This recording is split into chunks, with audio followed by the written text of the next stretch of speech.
Parce que nous croyons que tu vas nous faire du bien. Ta parole est la vérité. C'est la vérité qui affranchit. Nous te rendons grâce parce que tu as dit dans ta parole, là où 2 ou 3 s'assemblent en ton nom, tu es au milieu d'eux. Seigneur, nous croyons que ta présence est là. Et ta présence nous suffit. Que ton nom soit béni dans le nom de Jésus, qui est notre Sauveur, mais aussi notre Seigneur. Nous avons ainsi prié. Nous disons Amen. Acclamons le Seigneur. Amen. Que le Seigneur vous bénisse. Alors, je baisse un peu ça.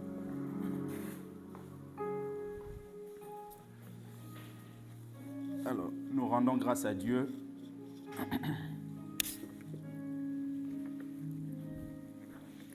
Tout à l'heure, nous allons prier surtout pour la restauration des corps, parce qu'on a plusieurs bien-aimés. Cette grippe-là qui frappe plusieurs personnes les a aussi touchés.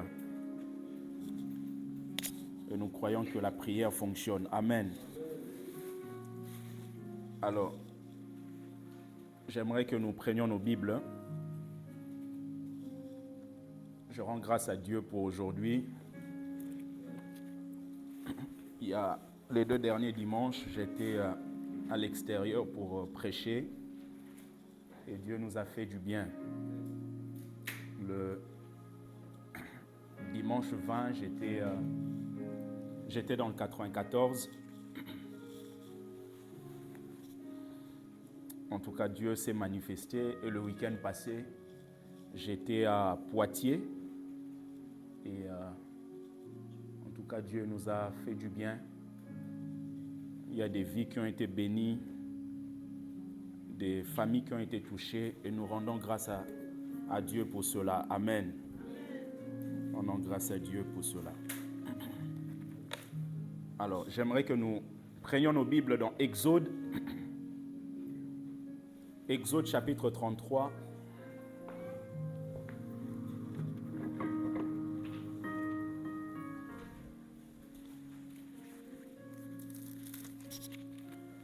Exode chapitre 33, du verset 18 au verset 23.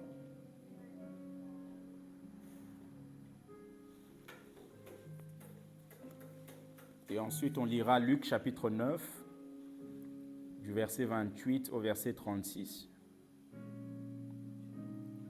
Et on finira avec Genèse chapitre 16, le verset 8.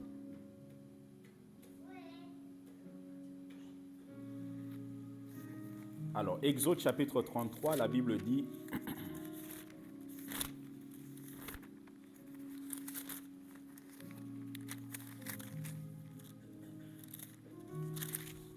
33, le verset 18, du 18 au verset 23.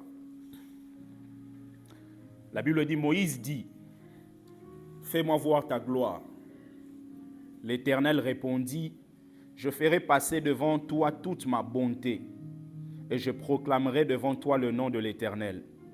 Je fais grâce à qui je fais grâce, et miséricorde à qui je fais miséricorde. » L'Éternel dit, « Tu ne pourras pas voir ma face, car l'homme ne peut me voir et vivre. » L'Éternel dit, « Voici un lieu près de moi. Tu te tiendras sur le rocher. Quand ma gloire passera, je te mettrai dans un creux du rocher et je te couvrirai de ma main jusqu'à ce que j'ai passé. » Le verset 23. « Et lorsque je retournerai ma main, tu me verras par derrière, mais ma face ne pourra pas être vue. » Tu me verras par derrière, mais ma face ne pourra pas être vue. Luc chapitre 9, s'il vous plaît.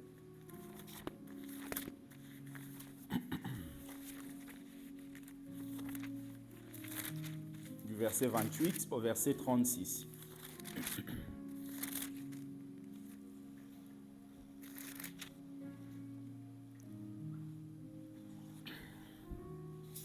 La Bible dit environ 8 jours après qu'il lui dit ces paroles, Jésus prit avec lui Pierre, Jean et Jacques, et il monta sur la montagne pour prier.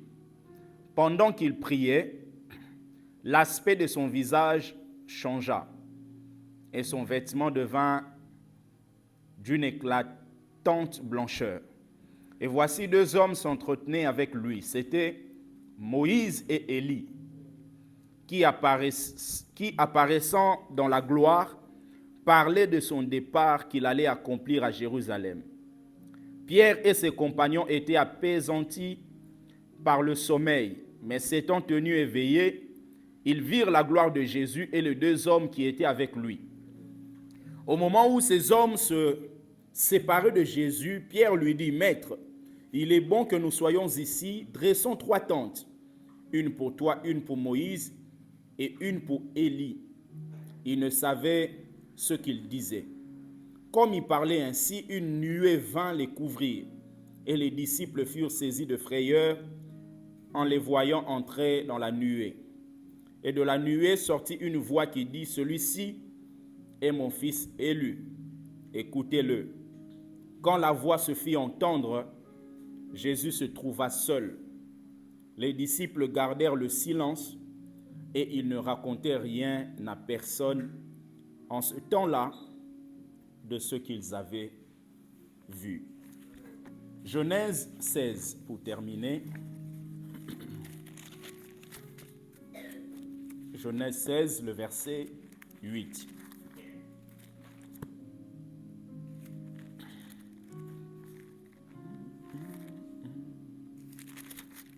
Genèse 16, le verset 8.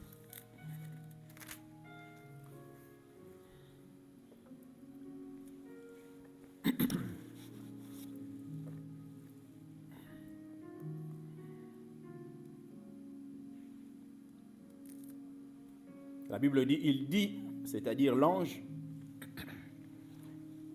parle à Agar. Il dit, Agar, servante de Sarah, d'où viens-tu et où vas-tu? Elle répondit, je fuis loin de Saraï, ma maîtresse. Amen. Je fuis loin de Saraï, ma maîtresse. Alors le thème que je vais aborder avec vous cet après-midi, c'est le dos de Dieu. Le dos de Dieu. J'aimerais vraiment vous expliquer ça pour que tout à l'heure nous prenions un temps pour pouvoir prier Dieu. Le dos de Dieu, pour essayer d'introduire le message, je vais nous expliquer un peu l'importance de la Bible, parce que le thème est tiré de la Bible et c'est important toujours de revenir sur ça. Vous savez, la Bible, le mot Bible signifie Biblia, qui veut dire les livres ou les bibliothèques. Pourquoi les livres? Parce que la Bible est composée de plusieurs livres. Vous avez 66 livres à l'intérieur. Et celui qui a 66 livres a normalement une bibliothèque. Et vous allez vous rendre compte que quand on va dans une bibliothèque, vous arrivez, vous ouvrez les livres qui sont à l'intérieur, il y a quelque chose qui va venir dans votre vie. Vous ne sortirez pas de ce lieu tel que vous êtes entré. Et si on peut entrer dans une bibliothèque humaine ou humaine, sortir de là avec quelque chose, je le crois. Quand on ouvre la Bible, il y a forcément quelque chose qui se passe. Il y a forcément quelque chose qui se passe. Et l'ensemble des 66 livres, c'est ce qu'on appelle le canon. C'est composé de 66 livres. Et vous avez combien de livres dans l'Ancien Testament? Frère Mehdi, on a combien de livres dans l'Ancien Testament? Non, un peu plus. On a 39 dans l'Ancien Testament, on a 27 dans le Nouveau Testament. Et maintenant, l'ensemble des livres on appelle ça le canon. Et vous allez vous rendre compte qu'il y a des livres qui sont sortis après. Ce sont des livres qu'on appelle des apocryphes.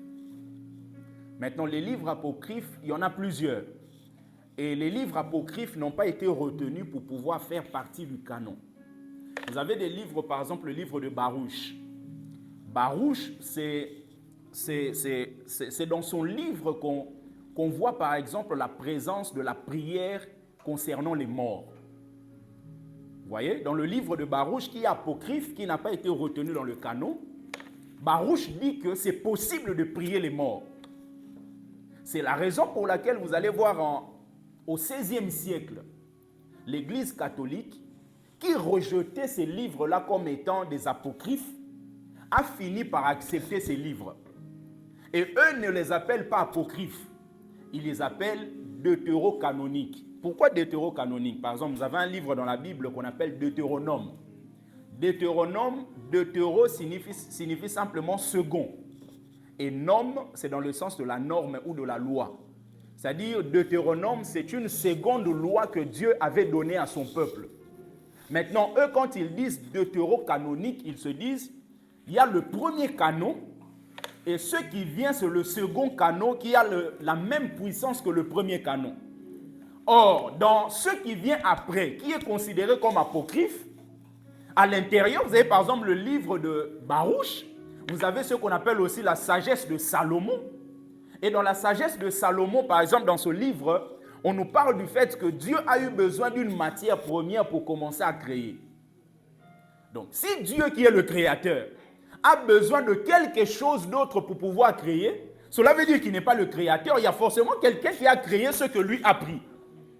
Donc, vous voyez que ça vient contredire tout ce que nous avons dans le canon. Et par exemple, avec l'Église catholique, vous allez vous rendre compte que depuis le XVIe siècle, depuis qu'ils ont validé les apocryphes, c'est pour ça que vous allez voir, il y a des prières qui sont faites, par exemple, à l'égard des morts. Vous allez voir, par exemple, le jour d'un deuil, le prêtre peut commencer à parler aux morts, peut commencer à s'adresser à la personne qui est décédée. Or, dans la Bible, c'est très clair, il n'y a pas de relation entre les vivants et les morts. Quand quelqu'un est mort, c'est fini. Soit la personne sera ressuscitée, ou soit la personne un jour sera jugée. Mais par rapport aux vivants, c'est fini. Il n'y a plus de lien. Il n'y a plus d'attachement.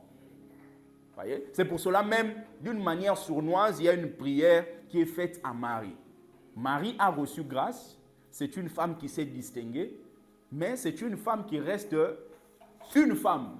Donc prier Marie, c'est prier quelqu'un qui est mort. Abraham a fait des miracles. Abraham a fait des prodiges. Paul a fait des prodiges. Mais nous, selon le canon, on ne peut pas prier ces gens.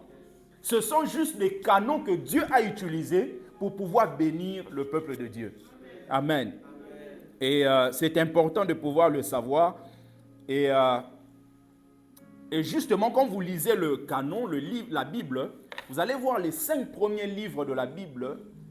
Ce sont des livres que les Juifs appellent la Torah.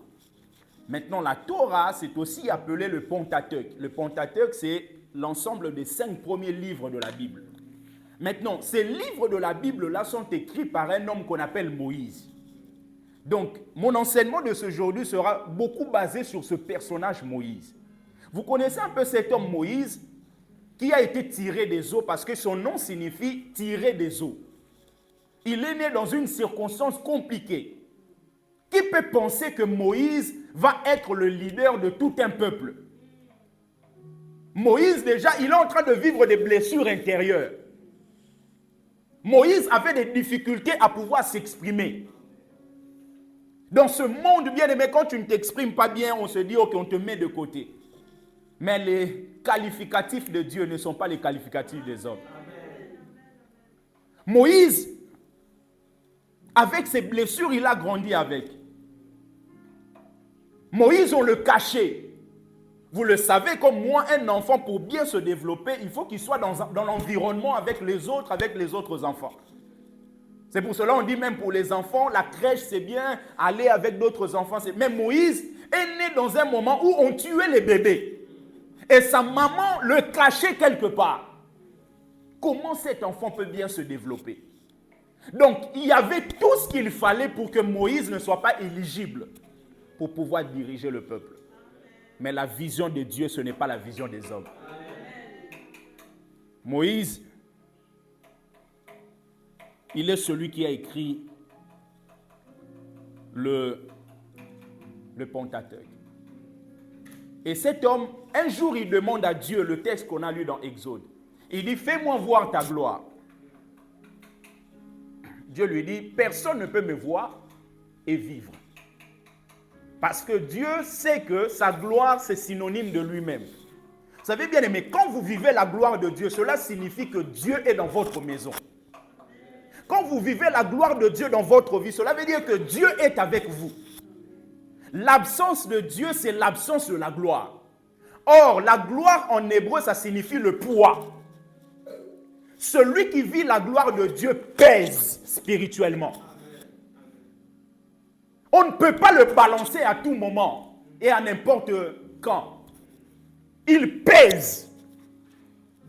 C'est pour cela quand la gloire, l'arche dans le temps ancien, quittait une maison, quittait un pays, on disait que la gloire de Dieu est partie.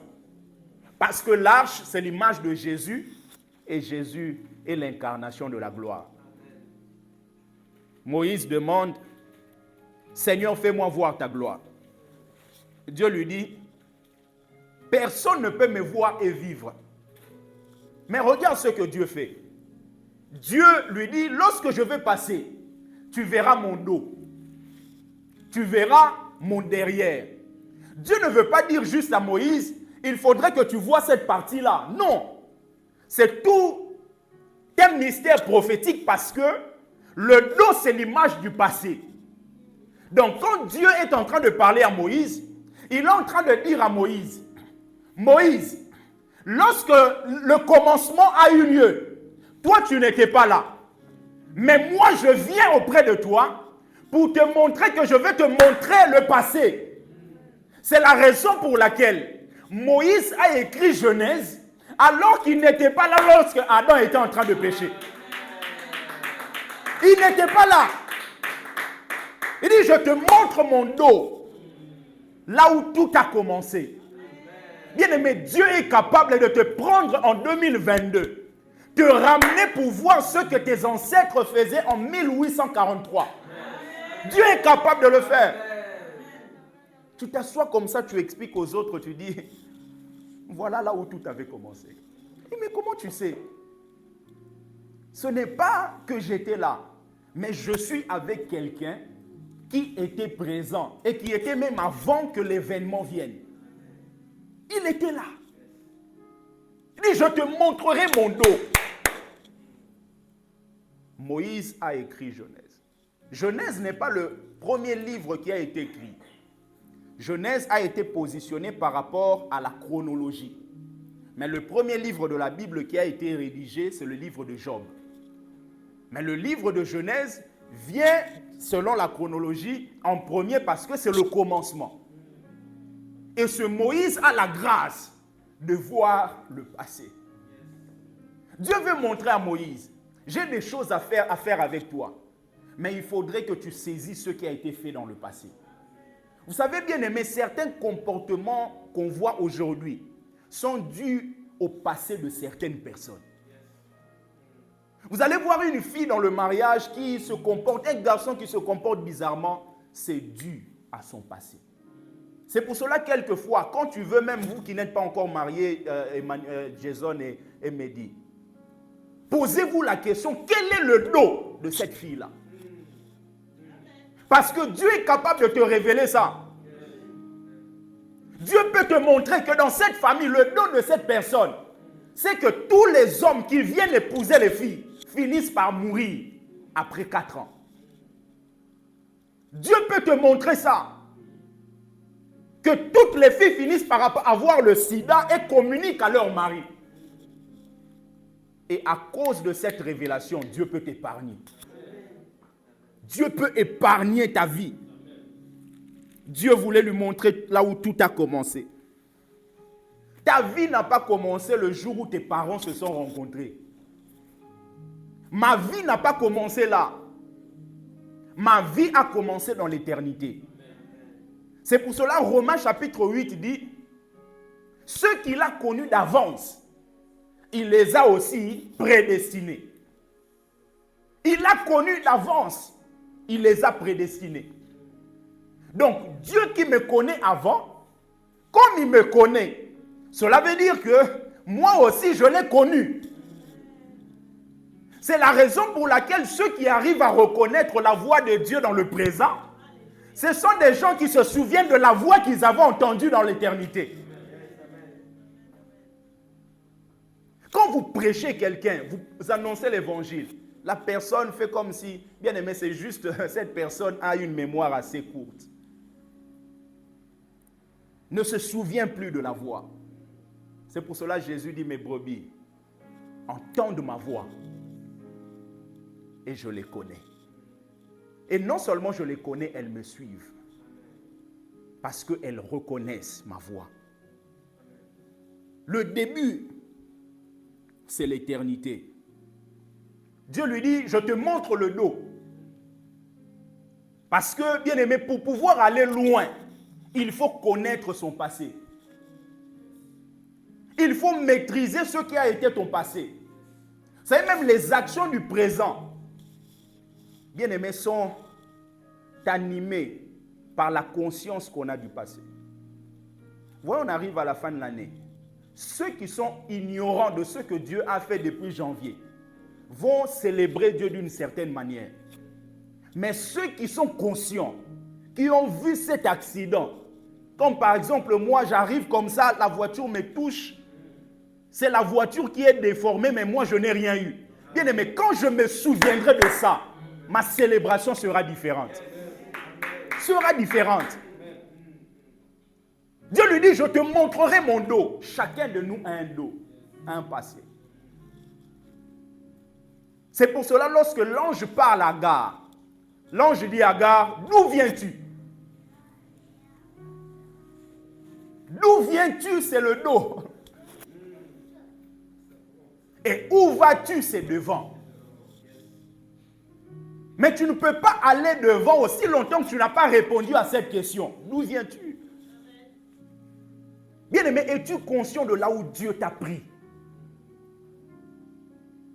Je me rappelle un jour à Kinshasa, notre papa était directeur. Il revient comme ça, rien à manger. Comme il avait beaucoup de feuilles, beaucoup de papiers, on prend les papiers. On va vendre aux mamans qui vendent des arachides. Tu arrives comme ça, la maman te dit, je te donne le ngouba. Dis non maman, non, même 10 francs, donne-moi. Tu essayes d'avoir, tu achètes du riz. Mon frère va à gauche, moi je vais à droite. L'autre va là-bas. On se dit, ok, toi tu achèteras du riz, l'autre achètera le pondou, l'autre achètera les makala. Faites comme ça. Et le soir, vous vous retrouvez. Dieu fait grâce, vous mangez. Bien aimé, ça c'est le dos. Si tu oublies ça, tu ne pourras pas aller loin. Tu ne pourras pas. Dieu lui dit, je vais te montrer. Et Moïse, quand Dieu le montre, Moïse commence par écrire Genèse. Moïse se dit, mais je vais commencer par quoi? J'ai vu le dos. Je vais commencer par quelle phrase? Moïse dit, ok, je vais le faire. Au commencement, Dieu. Là où tout doit commencer, c'est avec Dieu. Au commencement, Dieu. Il ne justifie même pas la présence de Dieu. Parce que c'est un fait. Il dit, bon non, je vais rentrer dans les explications, tu vois. Il est venu parce qu'il y avait l'eau, il y avait... Non, il dit, ce n'est pas votre problème. Il existe de lui-même. Au commencement, Dieu. Commencement, Dieu. Maman, comment tu as fait jusqu'à présent? Je ne sais pas comment t'expliquer, c'est Dieu. Vous savez, quelquefois, on n'a pas de mots. Il n'y a que Dieu qui peut le faire. Au commencement, Dieu. Regarde, bien-aimé, comment s'est passée ta naissance. Regarde même cette période de Corona. Plusieurs sont partis. Regarde toutes les maladies que tu as connues. Mais malgré tout cela, Dieu t'a préservé. Des situations dans lesquelles tu étais. Certaines personnes qui t'ont connu dans ça, jusqu'à présent, peut-être tu ne le sais pas, ils se posent des questions. Elles se posent des questions.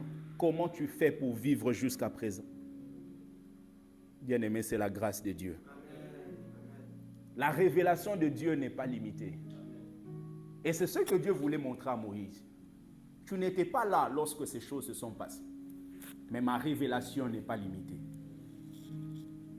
Dieu est capable de voir une fourmi noire sous une pierre noire dans le noir. Dieu peut voir ce qu'il y a dans le secret. C'est pour cela, lorsque la lumière brille dans votre vie, bien aimé, les ténèbres peuvent rester un jour, 2 jours, mais pas longtemps. Tôt ou tard, quelqu'un peut commencer à vouer ses affaires. Et lui-même, il se rendra compte après. J'ai dit,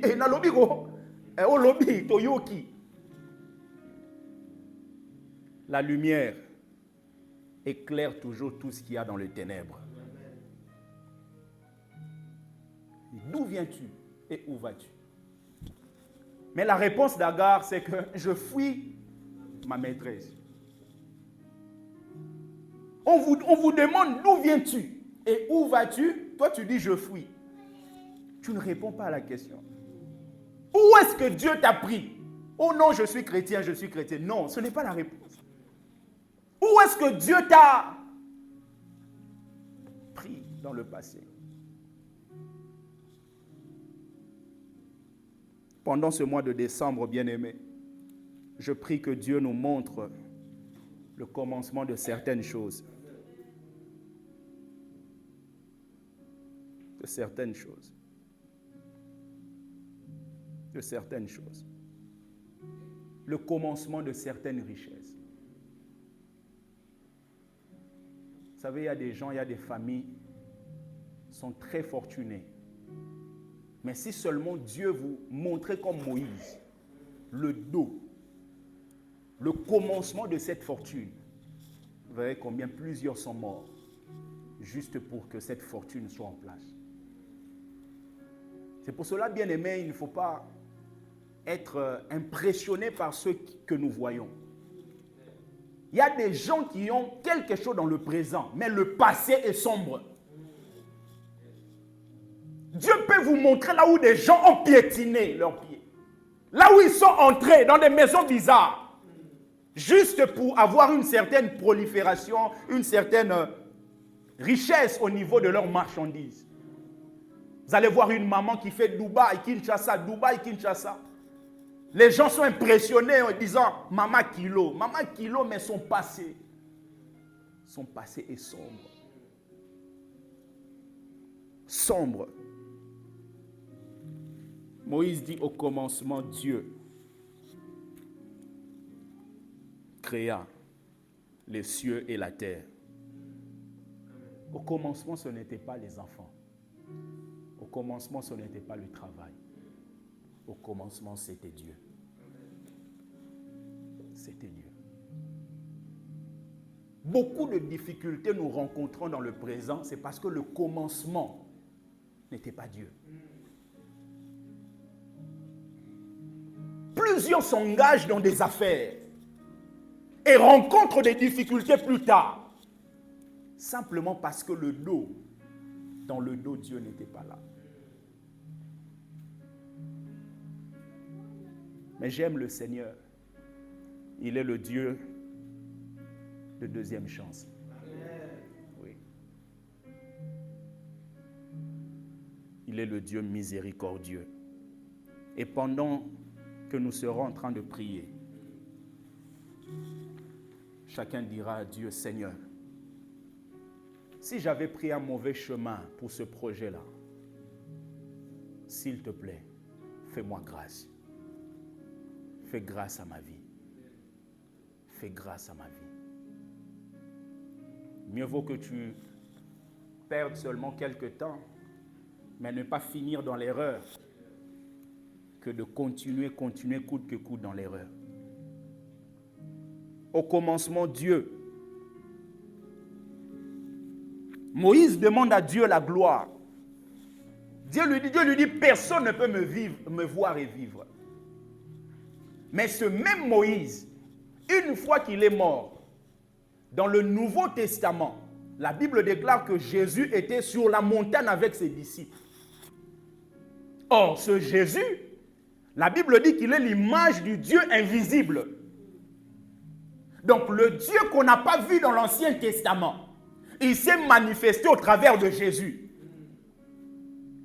Et Moïse était présent. Et la Bible déclare que Moïse a vu son visage resplendir de la gloire.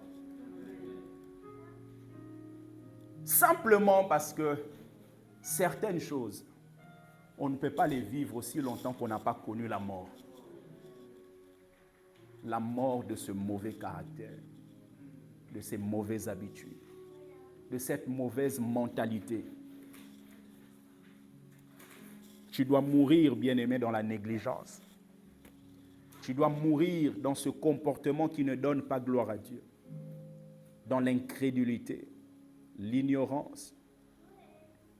Il faut que la mort vienne, frappe ces œuvres de la chair. Le mensonge, le vol, dans nos vies. Aussi longtemps que la mort n'a pas frappé Moïse, Moïse ne peut pas voir la gloire. La gloire. La gloire. Moïse, un homme excellent, mais un homme qui avait des limites. Chacun d'entre nous a ses limites. Et nous devons savoir que là où nous nous sommes arrêtés, Dieu ne s'arrête pas là. Dieu ne s'arrête pas là. Dieu se manifeste très souvent dans la faiblesse. C'est lorsqu'on reconnaît notre faiblesse que lui vient. Moïse veut aller libérer le peuple. Dieu lui dit, tu vas y aller. Il dit, mais qui suis-je? Parce que très souvent, nous sommes très conscients de ce que nous avons de mal. Mais nous ne sommes pas conscients de ce que nous avons de bon.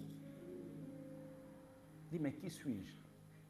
Quand il le dit, il voit comment il bégaye. Il dit, ma langue, je n'ai pas une langue facile. Il lui dit, non, c'est toi que j'ai choisi. Tu vas y aller. Et il n'était pas conscient du bâton qu'il avait. Dieu lui dit, qu'est-ce que tu as entre tes mains? Il dit, c'est le bâton. C'est le bâton, mais tu ne connais pas la puissance qu'il y a derrière ce bâton. Bien, mais si tu pouvais savoir la puissance qu'il y a au niveau de ta langue, des situations ne pourront pas résister dans ta maison. Il dit, qu'est-ce que tu as le bâton? Il dit, ok, jette-le. Il jette le bâton, ça devient un serpent. Il fuit en voyant le serpent. Le serpent est venu d'où? Est venu du bâton, le bâton de Moïse. Tu fuis derrière ceux qui sortent de ton propre bâton. Et c'est ce que plusieurs d'entre nous faisons. Et Dieu lui dit, prends le serpent, attrape-le sur le côté. Il avait peur. Ton propre bâton, tu as peur de ça. Et quand il le saisit, le bâton redevint. Le serpent redevint le bâton. Et à un moment, Dieu lui dit de faire quelque chose. Il y a la lèpre qui est venue. Et Dieu le guérit de cette lèpre.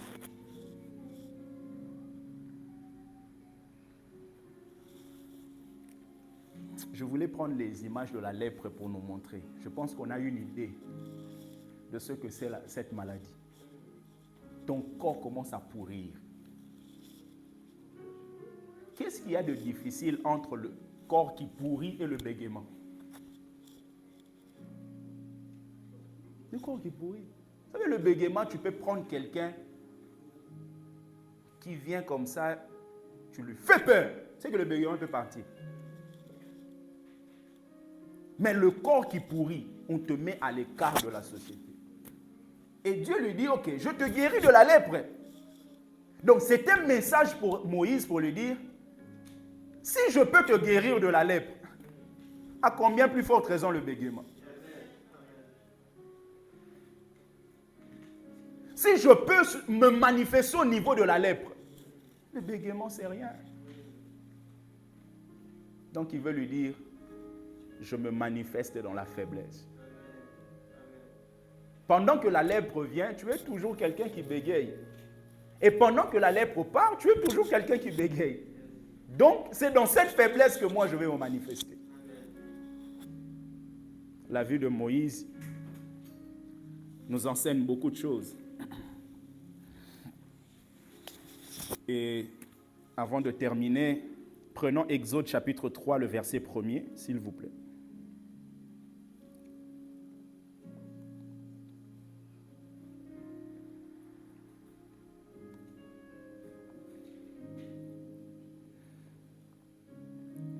Moïse devait aller libérer le peuple de Dieu.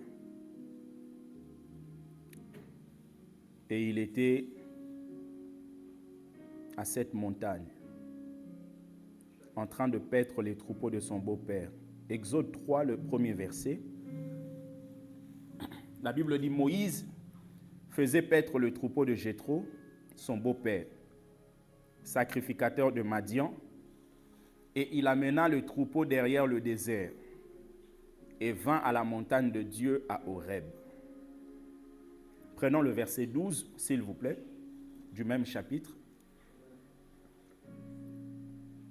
Dieu dit, je serai avec toi, il parle à Moïse, et ceci sera pour toi le signe que c'est moi qui t'envoie. Quand tu auras fait sortir d'Égypte le peuple, vous servirez Dieu sur cette montagne. Dieu est en train de parler à Moïse sur une montagne et il lui dit, une fois que tu auras fait sortir le peuple, c'est sur cette même montagne que vous allez venir me servir, que vous allez venir m'adorer. Ça, c'est un enseignement pour chacun de nous. Tout parent doit d'abord vivre le lieu avant de pouvoir emmener les autres. Il était à Horeb. Dieu lui dit, tu vas aller libérer mon peuple. Mais pour l'emmener où? L'emmener sur cette montagne, là où tu es. C'est-à-dire que toi, tu as déjà vécu la montagne. Tu as maintenant le pouvoir d'aller libérer le peuple et les emmener ici. Il n'y a que celui qui a visité le lieu qui peut emmener les gens dans ce lieu-là. C'est la raison pour laquelle Moïse ne pouvait pas ramener le peuple de Dieu à Canaan. Parce que Moïse n'a jamais vu Canaan. Mais Josué avec Caleb, il faisait partie des espions qui étaient partis visiter, explorer la terre promise. Donc, comme ils ont déjà vu, ils ont maintenant la capacité de prendre le peuple et de les emmener là-bas. Vous savez, une maman qui vit la crainte de Dieu a la capacité de prendre ses enfants, les emmener dans la crainte de Dieu. Un papa qui vit la consécration peut ramener ses enfants dans cette vie de consécration. Parce que sinon, il y a une contradiction. Ça ne pourra pas marcher. Sinon, ce sera comme les politiciens qui disent « Faites ce que je dis, mais ne faites pas ce que je fais. » Un professeur de morale, mais qui est en train de sortir avec une fille de 18 ans. Où est la morale dans cette affaire? Parce que les gens disent « Faites ce que je dis, mais ne faites pas ce que je fais. » Alors que le message de la Bible, c'est que suivez ce que je suis en train de faire. Jésus est venu à servir et il veut que nous aussi nous puissions servir les autres. Et dans cette montagne, Horeb, vous pouvez le noter, signifie désert, signifie sécheresse. Horeb signifie en hébreu désert, sécheresse. Dieu dit, vous allez quitter l'Égypte et vous allez venir me servir sur cette montagne. Mais cette montagne signifie désert. Vous n'allez pas me servir lorsqu'il y aura des magasins, c'est dans le désert. Vous me servirez même dans le désert. Bien-aimés, même dans le manque, nous devons servir Dieu. Il dit, vous m'adorez même dans les difficultés. Parce que ma présence est suffisante pour pouvoir m'adorer. Dans le désert, peut-être vous n'avez pas grand-chose. Mais moi, je suis là. Ma présence est suffisante pour que vous puissiez m'adorer. Et vous allez quitter l'Égypte. Mais vous n'allez pas aller n'importe où. Vous allez aller dans le désert. Bien-aimé, quelquefois, Dieu te fera quitter une situation difficile, qui est l'Égypte. Mais il ne t'emmènera pas directement à Canaan. Il va t'emmener d'abord dans le désert. C'est là que tu peux commencer maintenant à comparer. En pensant que tu as fait un mauvais choix. Comme le peuple qui commençait à dire, mais nous étions mieux en Égypte. Parce que le peuple n'avait pas compris que Dieu voulait tailler son caractère. Vous savez pourquoi Dieu nous emmène dans le désert? C'est parce qu'il veut que nous puissions dépendre totalement de lui. Totalement de lui. Quelqu'un peut me dire, pasteur, cette année c'était plus que compliqué. J'ai souffert. J'ai connu des situations compliquées, atroces. J'ai vécu l'injustice des hommes. J'ai vécu le désert, la sécheresse en face. Bien-aimé, je comprends tout ce que tu as vécu. Mais sache-le que Dieu mérite l'adoration. Dieu mérite. Mérite. Quelqu'un peut dire au travail, c'était dur. C'était plus que dur. Dans ma famille, n'en parlons pas. Je comprends. Mais sache-le que Dieu, même dans ce désert, il mérite la gloire. Il mérite la gloire. C'est pour cela, dans ce jeûne que nous faisons, que nous allons clôturer le dimanche prochain, nous voulons dire à Dieu, Seigneur, cette année, quel que soit ce qu'elle a été, désert ou pas, toi tu mérites la gloire. Que le Seigneur vous bénisse.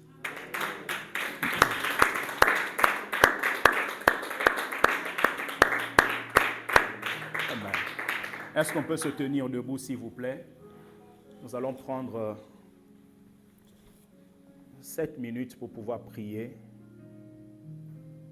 Cette année, toi-même tu sais comment elle a été, ce que tu as vécu, l'injustice des hommes, des difficultés, des complications. Un moment, les larmes même ont coulé. Et j'aimerais que tu dises à Dieu, Seigneur, je te fais confiance pour le futur. Je te fais confiance pour le futur. Prie au nom de Jésus. Merci Jésus. Te faisons confiance. Te faisons confiance. Te faisons confiance. Te faisons confiance. Nous te faisons confiance, Père. Nous te faisons confiance, Papa. Nous te faisons confiance, Yah. Nous te faisons confiance, Emmanuel. Nous te faisons confiance, El Shaddai. Faisons confiance, le Dieu Saint. Nous te faisons confiance, le Dieu excellent. Nous te faisons confiance, le Maître de toutes choses. Nous te faisons confiance, l'Alpha et l'Oméga. Nous te faisons confiance, le Dieu parfait. Nous te faisons confiance. Nous te faisons confiance. Nous te faisons confiance en visualisant ce qu'on a vécu cette année. Même au niveau de l'Église, au niveau de nos vies particulières, au niveau de nos foyers. Nous voulons te dire que nous te faisons confiance, Yah. Nous te faisons confiance, Sabaoth. Nous te faisons confiance, Yah. Te faisons confiance pour la suite. Je te fais confiance pour la suite. Je te fais confiance pour la suite, Jésus. Je te fais confiance pour la suite, Sabaoth. Je te fais confiance pour la suite, notre Dieu. Nous te faisons confiance pour la suite, Père. Nous te faisons confiance pour la suite, Père. Nous te faisons confiance pour la suite. Dis à Dieu, c'était dur, c'était compliqué. Mais tu étais là, tu étais présent, tu étais là, tu étais présent. Dis à Dieu, tu étais là, tu étais là. Tu étais là, ô Dieu de grâce. Ô Dieu de bonté, Dieu fidèle. Seigneur, que ton nom soit béni. Que ton nom soit béni, Papa. Que ton nom soit béni, Seigneur. Que ton nom soit béni, Père. Que ton nom soit béni, mon Dieu. Que ton nom soit béni, Roi de gloire. Que ton nom soit béni, Prince de paix. Que ton nom soit béni. Nous te faisons confiance, Yah. Nous te faisons confiance, Papa. Nous te faisons confiance, Éternel. Nous te faisons confiance, notre Dieu. Nous te faisons confiance, Roi de gloire. Nous te faisons confiance, la manne cachée. Pour la suite, Éternel Dieu, nous te faisons confiance. Nous te faisons confiance. Je te fais confiance. Je te fais confiance pour ma vie, ma famille, ma santé. Je te fais confiance. Je te fais confiance, Seigneur. Je te fais confiance, Papa. Je te fais confiance. Je te fais confiance. Je te fais confiance. Nous te faisons confiance, Seigneur. Dis à Dieu par rapport à ton avenir. Dis à Dieu, je te fais confiance. Je te fais confiance. Dis à Dieu, je refuse de bâtir sans toi. Au commencement, Dieu. Dis à Dieu pour les prochains jours, pour les prochains mois. Je refuse de bâtir sans toi. Je refuse de bâtir sans toi. Je refuse de bâtir sans toi. Bâtir avec toi, tel est notre désir. La prière de nos cœurs, la prière de nos cœurs. Bâtir avec l'Éternel, bâtir avec l'Éternel. Bâtir avec l'Éternel, bâtir avec l'Éternel. Le Dieu fidèle, c'est toi. Le Dieu de grâce, c'est toi.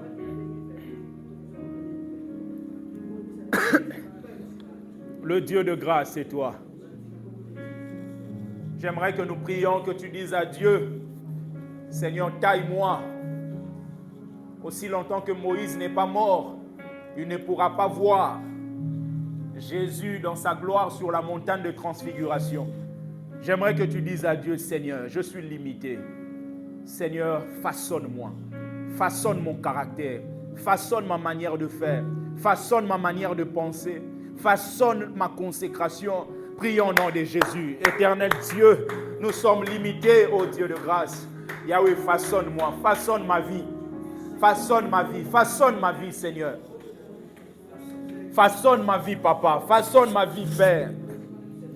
Façonne-nous, Seigneur. Façonne-nous. Façonne-nous, Seigneur. Façonne-nous, Papa. Façonne-nous, Père. Façonne-nous, Papa. Façonne-nous. Façonne-nous, Papa. Façonne-nous, Yah. Façonne-nous, Seigneur. Façonne-nous, Papa. Façonne-nous, Sabaoth. Façonne-nous, le Dieu Saint. Façonne-nous. Au nom de Jésus. Alléluia. Bien-aimés, nous allons prier pour tous nos bien-aimés qui sont malades. Même nous-mêmes qui sommes ici, par exemple, moi aussi, la gorge me dérange. Nous allons prier pour la restauration. Nous allons prier que le Seigneur guérisse, que la guérison prenne place dans nos corps, dans le corps de nos bien-aimés qui n'ont pas pu être là à cause des complications de santé. Prions au nom de Jésus. Éternel Dieu des armées, merci. Yahweh, entre tes mains, nos frères, nos sœurs. Père éternel, Père éternel, Père éternel. Toi le Dieu qui guérit, toi le Dieu qui guérit. Toi le Dieu qui guérit, toi le Dieu qui guérit. Toi le Dieu qui guérit, toi le Dieu qui guérit. Toi le Dieu qui guérit, toi le Dieu qui guérit. Toi le Dieu qui guérit. Yahweh, restaure, guéris, restaure, guéris. Yahweh, nos corps, nos âmes, nos gorges, la santé de chacun. Yahweh, restaure, restaure, Sabaoth. Restaure, Papa, restaure, mon Dieu, restaure, Père. Restaure, Sabaoth, restaure notre Dieu. Restaure. Restaure, Yahweh, restaure. Restaure-nous, Seigneur, restaure nos corps. Restaure-nous, Seigneur. Restaure-nous, Seigneur. Bien-aimés, nous allons prier, recommander cette semaine qui reste pour le jeûne. Nous allons prier pour nos vies, que le Seigneur nous fasse grâce de jeûner. Après ce culte, nous allons ouvrir notre jeûne et chacun pourra dans sa maison manger quelque chose. Et ensuite, à 21h, nous allons nous retrouver pour pouvoir prier.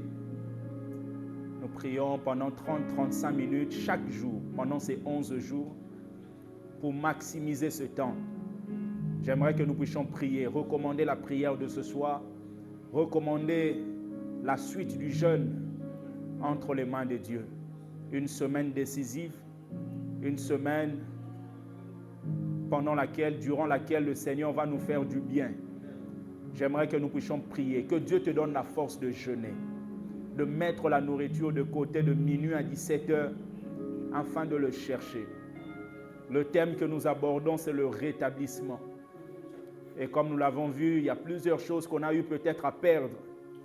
Et comme Job avait perdu beaucoup de choses, mais la Bible déclare que Dieu a rétabli Job dans son état premier. Bien-aimé, Dieu est capable de le faire. Il peut le faire avec toi et avec moi.